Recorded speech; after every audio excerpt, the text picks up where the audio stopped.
সোমেশের আজকের ক্লাসে আপনাদের সকলকে স্বাগতম। আজকে আমরা ওয়েস্ট বেঙ্গলের কারেন্ট অ্যাফেয়ার্স নিয়ে আসলাম 15 তারিখ থেকে 31 তারিখ পর্যন্ত মার্চ মাসের। খবরটা কিছুটা কম আসছে, এই জন্য আমরা দুটো সপ্তাহকে একসাথে করছি, কিন্তু ভবিষ্যতে যখন খবর একটু বেশি আসবে তখন কিন্তু আমরা এখন অ্যাকচুয়ালি লোকসভার জন্য এই জিনিসটা হচ্ছে, তো যখন খবর বেশি আসবে তখন আমরা কিন্তু প্রত্যেক সপ্তাহে নিয়ে আসবো। অ্যাজ প্রমিসড আমরা এখন এমসিকিউ শুরু করেছি। এমসিকিউর কোয়ালিটি কোয়ান্টিটি সব কিছু আমরা ধীরে ধীরে বাড়াতে থাকবো।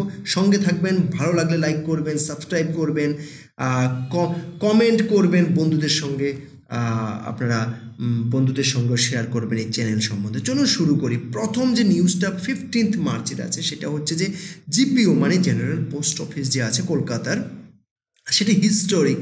Y is it historic? You will understand that. কারণ সেটা একটু যদিও কন্ট্রাডিকশন আছে, কেউ কেউ বলে বম্বে যে জিপিওটা সেটা প্রথম, কেউ বলে কলকাতা জিপিও প্রথম, কিন্তু আমি যতটুকু রিসার্চ করেছি, রিসার্চ করতে গিয়ে আমার কাছে এইটাই লাগছে যে Kolkata GPO is the first one. Okay, না 1774-এ কলকাতা জিপিও বানানো হয়েছিল, এস্টাবলিশ হয়েছিল।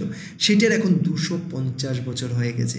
তো governor doctor CV Ananda Bose উনি কী করেছেন, গো হেড দিয়েছেন কিসের জন্য? Celebration of 250 years of Kolkata GPO. Can you imagine 250 years of Kolkata GPO. আর সেখানে শুধু তাই নয়, এটার জন্য অবশ্যই একটা এক্সিবিশনের ব্যবস্থা করা হয়েছে, যেটা 11 AM থেকে 7 PM পর্যন্ত, যদিও এটা পাস্ট নিউজ, সেটা খোলা থাকবে তেমন ছিল। ওকে, টিল 19 মার্চ। ওকে, আর একটা নতুন এক্সিবিশন যেটা শুরু করা হয়েছে সেটা ছিল journey of mails. Okay, journey of mails. এবার আমরা আরেকটা কথা বলি, সেখানে অনেকেই উপস্থিত ছিলেন, সেগুলো আর নাম ধামে এখন যাই না, আপনারা স্ক্রিনশট নিয়ে দেখে নিতে পারেন। ঠিক আছে, চলো আমরা নেক্সট নিউজে যাই। নেক্সট নিউজটা হচ্ছে up to 3:30 PM integrated ticketing is available at metro stations. তো এটা অলরেডি, এটা সম্বন্ধে আমরা ইন্টিগ্রেটেড টিকেটিং সম্বন্ধে একটা ভিডিও বানিয়েছিলাম, যেখানে আমরা বলেছি ইন্টিগ্রেটেড টিকেটিং জিনিসটা কী হয় বাগেরা সব কিছু ডিসকাশন করেছিলাম।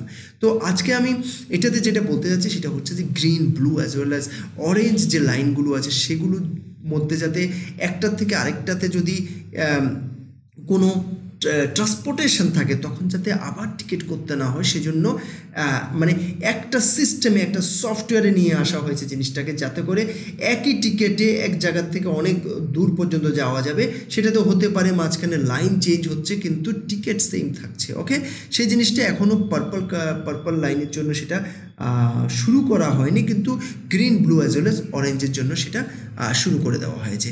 আরেকটা হচ্ছে সায়েন্স সিটিতে হোস্ট করতে যাচ্ছেন ওনারা, সেটা হচ্ছে যে ইন্টারন্যাশনাল মিউজিয়াম এক্সপো। এটা সেকেন্ড এডিশন হবে যেটা ওনারা করতে যাচ্ছেন। তো এটা অ্যাকচুয়ালি মেন 18 and 19-এর মধ্যে হবে। এই যে এখানে অ্যাকচুয়ালি একটা ব্রেইন স্টর্মিং সেশন হয়েছে, সেই সেশনটাতে অনেকে ছিলেন। কিভাবে প্রোগ্রামটা করা হবে, কি করতে হবে, সব কিছু, ইভেন কাজের ভাগাভাগি, বিভিন্ন কিছু নিয়ে সেখানে ডিসকাশন হয়েছে। কারণ একটা প্রোগ্রাম করতে গেলে তো অনেক রকম ব্যাপার থাকে। তো সেখানে অনেকেই দিগ্গজ লোকেরা প্রেজেন্ট ছিলেন। এর মধ্যে যদি আমরা ডিজিএনসি এসএমের কথা বলি, মিস্টার এডি চৌধুরী উনি ছিলেন। এরপরে বিড়লা ইন্ডাস্ট্রিয়াল অ্যান্ড টেকনোলজিক্যাল মিউজিয়ামের ডাইরেক্টর এস চৌধুরী উনিও ছিলেন। তো এরকম ইভেন গভর্নমেন্ট থেকেও অনেকে প্রেজেন্ট ছিলেন, কারণ এটা একটা important programme. Metro introduces ticketing service via apps. তো এটা অ্যাকচুয়ালি প্রথম নয়, গত ডিসেম্বর মাসে, মানে ডিসেম্বর 2023-এর কথা যদি বলি, তখন অলরেডি অ্যান্ড্রয়েড অ্যাপ শুরু করে দেওয়া হয়েছিল। ঠিক আছে, মেট্রো রাইড কলকাতা বলে যে অ্যাপটা আছে, মেট্রো রাইড কলকাতা, ঠিক আছে, এই যে মেট্রো রাইড কলকাতা অ্যাপ, তো এটা শুরু করে দেওয়া হয়েছিল। এবার দেখা যাচ্ছে যে না, iOS-এর জন্য এটা বানানো দরকার। তো ফাইনালি iOS-এর জন্য কিন্তু লঞ্চ হয়ে গেছে 23 মার্চে, সেটা লঞ্চ হয়ে গেছে। এখন যারা iOS ইউজ করেন ওনারা ইউজ করতে পারবেন। এতে লাভটা কি? লাভটা অ্যাকচুয়ালি হিউজ লেভেলে লাভ। সেটা হচ্ছে যে ওনারা যখন শুধু লাইনে দাঁড়িয়ে দাঁড়িয়ে টিকিটটা করলে অসুবিধাটা কোথায়, যে লাইনটা লম্বা হয়ে যায়, মানুষের অসুবিধাটা, যখন লাইন লম্বা হয় অসুবিধাটা বেড়ে যায়। মানুষ যদি সেলফ নিজের টিকিট নিজেটা করে নেন আর সেটাকে ইউজ করেন, তাহলে কিন্তু অনেকটা সময় বেঁচে যায়, মানুষেরও মানে হেরানি যেটা হচ্ছে সেটাও কিন্তু অনেকটা কমে যাবে। চলুন আমরা যদি নেক্সট নিউজে যাই, সেটা হচ্ছে লেদার ফ্যাশন এক্সট্রাভ্যাগাঞ্জা 2024, সেটা অ্যানাউন্স করেছেন ILPA। ওকে, তো এটা কিন্তু হতে যাচ্ছে মানে অবশ্যই এখন হয়ে গেছে 29 মার্চ থেকে। ওকে, তো আর এটা অ্যাকচুয়ালি কি লেদার, দেখুন একটা যখন এই ধরনের ফ্যাশন শো টাইপের হয়, এক্সট্রাভাগানজা হয়, তখন কিন্তু ধীরে ধীরে যে জিনিসটার উপরে হচ্ছে সেই জিনিসটার কিন্তু প্রমোশনটা অনেকটা হয়ে যায়, বুঝতে পারছেন? তো প্রমোশনটা জন্যই কিন্তু এইসব জিনিস করা। সো আলটিমেটলি আপনি যদি দেখেন যে আমাদের chief minister miss Mamata Banerjee উনি কিন্তু লেদার ইন্ডাস্ট্রিকে মানে বনতলা যে এরিয়াটা আছে সেখানে কিন্তু লেদার ইন্ডাস্ট্রিকে উনি প্রমোট করতে চাইছেন, উনি এক্সপান্ড করতে চাইছেন। আর সেই হিসাবে বাইরের থেকে যে ম্যানুফ্যাকচারাররা আছে ওনারা কিন্তু এসে সেখানে ভিজিট করছেন আর সেখানে অ্যাস্টাবলিশ করছেন ওনাদের ইউনিটকে, ঠিক আছে? তো ওভারঅল এই ধরনের যে সে যে কোনো ইন্ডাস্ট্রির উপরে, জুটের উপরে হোক অথবা লেদারের উপরে হোক, এই ধরনের যে প্রোগ্রামগুলো হয় এগুলো কিন্তু পুরো ওয়ার্ল্ড লেভেলে, একটা ন্যাশনাল লেভেলে ওই জায়গাটাকে তুলে ধরার জন্য অনেকটা কাজে আসে। এটা একটু নিউজটা এত ইম্পর্টেন্ট নয়, তবু এই নিউজটা শোনা উচিত। কুইকলি যাচ্ছি, সেটা হচ্ছে fuel suppliers won't fill government vehicles on credit. আর সেটার রিজন হচ্ছে যে সাধারণত কি হয়, গভর্নমেন্ট থেকে বিভিন্ন ফুয়েল স্টেশন থেকে, খাস করে এখানে যেটা কথা বলা হয়েছে সেটা হচ্ছে গ্যাসোলিনের কথা বলা হয়েছে। তো সেখানে একটু ক্রেডিটে কাজ চলে, তো অনেক সময় পুরনো ক্রেডিট ক্লিয়ার না করলে তো অসুবিধা ওনাদের, তো সেই জন্য ওনারা ডিসিশন নিয়েছেন আগের ক্রেডিট ক্লিয়ার করুন, তারপরে আমরা নতুন ফুয়েল দেবো, ঠিক আছে? চলুন আমরা এখন কিছু এমসিকিউ নিয়ে ডিসকাশন করে নিই। By the way, if you are liking the video, please like it, comment on it, as well as if you are liking the channel's content and all, please subscribe it. আর আমরা ডেসক্রিপশনে একটা গ্রুপের link দিয়ে দেবো, সেখানে join করে নেন, কারণ আমরা ধীরে ধীরে ওয়েস্ট বেঙ্গলের বিভিন্ন ধরনের জিনিস কভার করব। পিএসসি হোক, ট্যাট হোক, সব কিছুর উপরে আমরা কভার করব।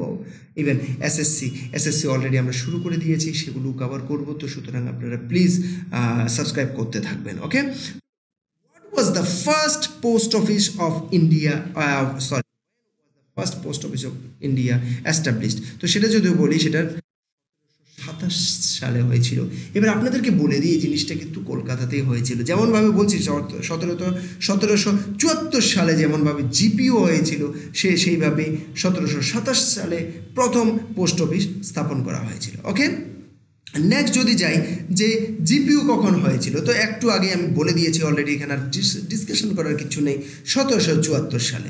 এবার বলছি 2024 সালটা এই যে জিপিইউ, কলকাতার জিপিইউর জন্য কেন সিগনিফিক্যান্ট? তো সেটার কারণ হচ্ছে যে ওইটার কত 250th year of its establishment. Okay, সেজন্য ইম্পর্টেন্ট। নেক্সট যদি আমরা যাই, who opened the posts to the public and established the Calcutta General Post Office GPO in 1774? উনি ছিলেন, মনে রাখবেন, খুব ইম্পর্টেন্ট প্রশ্ন, ওয়ারেন হাস্টিংস। ওকে, এটা মনে রাখবেন।